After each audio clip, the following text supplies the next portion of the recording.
Hello students, कैसे हो आप सब। आशा करती हूँ घर पर आप सभी स्वस्थ होंगे। आज मैं आपको संस्कृत का दूसरा पाठ पढ़ाने जा रही हूँ। सभी बच्चे ध्यान से समझेंगे। तो चलिए बच्चों, शुरू करते हैं दूसरा पाठ। देखिए बच्चों, द्वितीय है पाठ है दूसरा पाठ। आकारांत स्त्रीलिंग है।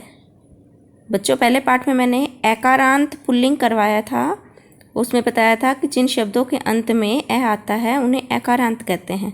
उसी तरह से बेटा, जिन शब्दों के अंत में आखिर में आ आता है उन्हें आकारांत कहते हैं, और जो स्त्रीवाचक शब्द होते हैं उन्हें स्त्रीलिंग कहते हैं। तो अधिकतर बेटा जो आकारांत शब्द होते हैं वो स्त्रीलिंग ही होते हैं। तो चलिए बच्चों, शुरू करते हैं अपना लेसन 2। ऐशा का, यह क्या है। पहले पाठ में बेटा ऐशा क्या था, तब भी यही हिंदी बनाई थी कि यह क्या है। बेटा वो पुल्लिंग था। पुल्लिंग में ऐशे शब्द का मतलब यह होता है और ऐशा होता है यह, लेकिन वो स्त्रीलिंग माना जाता है। तो ऐशा मतलब भी यह है और ऐशा मतलब भी यह है। बस अंतर इतना है, ऐशे शब्द पुल्लिंग के लिए प्रयोग किया जाता है और ऐशा जो शब्द है वो स्त्रीलिंग के लिए प्रयोग किया जाता है। तो इसकी हिंदी बनेगी बच्चों, ऐशा का, यह क्या है। अब बच्चों तस्वीर की ओर देखिए, क्या दिखाई दे रहा है आपको यहाँ पर, झूला। तो इसका उत्तर बनेगा बच्चों, ऐशा दोला, यह झूला है। दोला कुत्र अस्ति, झूला कुत्र मतलब कहाँ, अस्ति मतलब है। झूला कहाँ है। दोला उपवने अस्ति, झूला उपवने का मतलब बगीचे में। उपवन होता है बेटा बगीचा, और जब एक ही मात्रा उपवने होता है तो उसका मतलब होता है बगीचे में, और अस्ति का मतलब है। झूला बगीचे में है। समझ आया बच्चों। आगे देखिए, सा का। सा मतलब वह, का मतलब क्या है। तस्वीर देखिए बच्चों, यहाँ पर किसकी तस्वीर दिखाई दे रही है, घड़ी की। तो इसके बारे में पूछा गया है आपसे कि वह क्या है। अब बच्चों एक और बात बताना चाहूँगी, जो आपका पहला पाठ था उसमें से आया था आपका यहाँ पर, से कै। से का मतलब भी मैंने वह बताया था, अब सा का मतलब भी मैं वह बता रही हूँ। तो बेटा इसका अंतर जानना जरूरी है। जो से मतलब वह होता है वह पुल्लिंग के लिए होता है, और जो सा मतलब वह है वो स्त्रीलिंग के लिए होता है।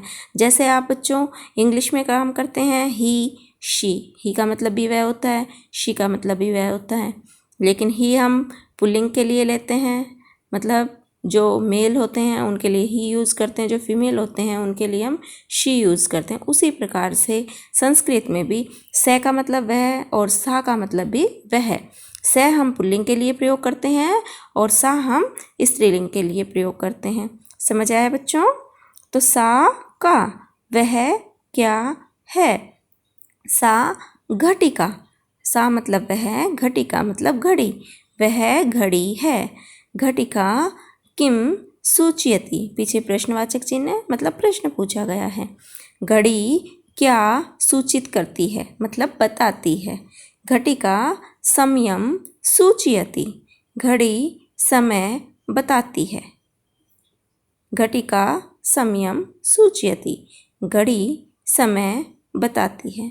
समझ आया बच्चों। आगे देखिए, एते के। एते, एते मतलब ये दो। एते का मतलब ये दो। के का मतलब क्या है, ये दो क्या हैं। अब तस्वीर देखिए बच्चों, किन की तस्वीर दिखाई दे रही है आपको, ये दो चिड़िया। चिड़िया भी कह सकते हैं इनको, गौरैया भी कह सकते हैं, ठीक है। तो प्रश्न पूछा है आपसे कि ये दो क्या हैं, फिर पूछा है किम एते कोकिले, पीछे प्रश्नवाचक चिन्ह है। किम मतलब क्या, एते मतलब ये, कोकिले मतलब कोयल। क्या ये दो कोयल हैं, नहीं। एते चटके, नहीं ये दोनों या ये दो चटके हैं। चटके मतलब यहाँ हम चिड़िया भी कह सकते हैं, इसको गौरैया भी कह सकते हैं, दोनों मीनिंग निकलते हैं बच्चों इसके। तो नहीं, ये 2 गौरैया हैं। चटके किम कुरुत है। चिड़िया या गौरैया किम मतलब क्या, कुरुत है मतलब करती हैं या क्या कर रही हैं। एते विहरत है। विहरत है का मतलब होता है फुदकना, इधर उधर फुदक फुदक कर जो घूमना होता है उनका, उसे कहते हैं विहरत है। ये दोनों विहरण कर रही हैं मतलब फुदक रही हैं। समझ आया होगा बच्चों। फिर से देखिए इसे। एते के, ये 2 क्या हैं। किम एते कोकिले, क्या ये दोनों कोयल हैं। न एते चटके, नहीं, यहाँ अल्प विराम लगा है न के बाद बच्चों, तो न के बाद आपको थोड़ा रुकना है। एते मतलब ये 2, चटके मतलब गौरैया, नहीं ये 2 गौरैया हैं। चटके किम कुरुत है, गौरैया क्या करती हैं। एते विहरत है, ये दोनों फुदक रही हैं। आज के लिए इतना ही काफ़ी है बच्चों। आशा करती हूँ आप लोगों को समझ आया होगा और सभी बच्चे इसे ध्यान से समझेंगे और याद भी करेंगे। जिन बच्चों ने रिटन वर्क नहीं किया है वो साथ साथ रिटन वर्क भी कर लें और जितना भी पोर्शन मैं आपको समझाती हूँ उतना साथ साथ याद करें। एक बात और बताना चाहूँगी बच्चों, यदि आप अनुवाद याद करना चाहते हैं तो उससे पहले आप शब्दार्थ याद करें। शब्दार्थ यदि आपको अच्छे से याद होंगे तो आपको संस्कृत की हिंदी बनाने में आसानी रहेगी। धन्यवाद बच्चों।